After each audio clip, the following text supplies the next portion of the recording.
మా వంటల ఛానల్‌కు స్వాగతం, సుస్వాగతం అండి.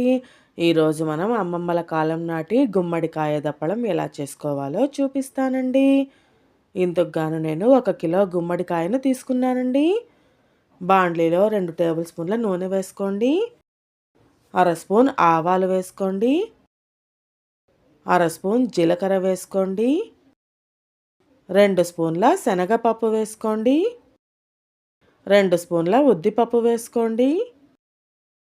5 వెల్లుల్లిపాయలను కాస్త కచ్చాపచ్చాగా దంచుకొని వేసుకోండి. కొద్దిగా కరివేపాకు వేసుకోండి.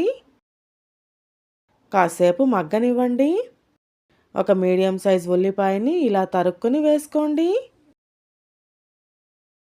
కాసేపు బాగా మగ్గనివ్వండి. 5 పచ్చిమిరపకాయలను చీల్చుకొని వేసుకోండి. కాసేపు మగ్గనివ్వండి. 2 ఎండుమిరపకాయలని తుంపి వేసుకోండి. కాసేపు మగ్గనివ్వండి.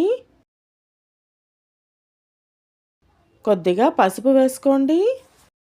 కాసేపు కలుపుకున్న తర్వాత గుమ్మడికాయని కడుక్కొని తరుక్కొని ఆ ముక్కల్ని బాండ్లీలో వేసుకోండి. కొద్దిగా పెద్దగానే తరుక్కోండి.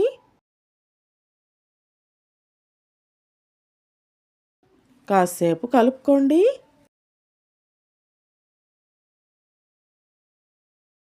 గుమ్మడి ముక్కలు మునిగేంత వరకు నీళ్లు వేసుకోండి.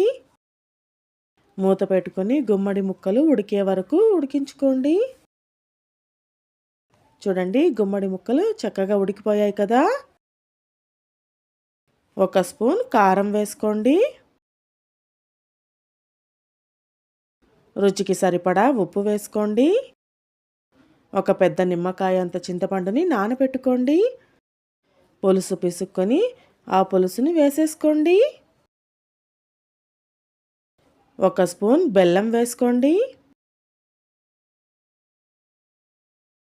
2 స్పూన్ల బియ్యపిండిని నీళ్ళల్లో కలుపుకోండి. ఇది గుమ్మడికాయ దప్పడం కాస్త చిక్కబడటానికండి. కాసేపు బాగా ఉడకనివ్వండి. చూడండి, చక్కగా మసులుతోంది కదా. ఇప్పుడు కొద్దిగా కొత్తిమీర వేసుకోండి. స్టవ్ ఆఫ్ చేసుకోండి.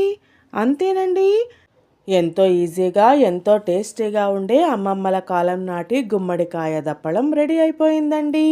ఇది అన్నం చపాతీ దేనిలోకైనా చాలా బాగుంటుందండి. మీరు ఒక్కసారి ట్రై చేసి చూడండి. నచ్చినట్లయితే మా వంటల ఛానల్ను సబ్స్క్రైబ్ చేసుకోండి మరియు కొత్త రుచులను ఆస్వాదించండి.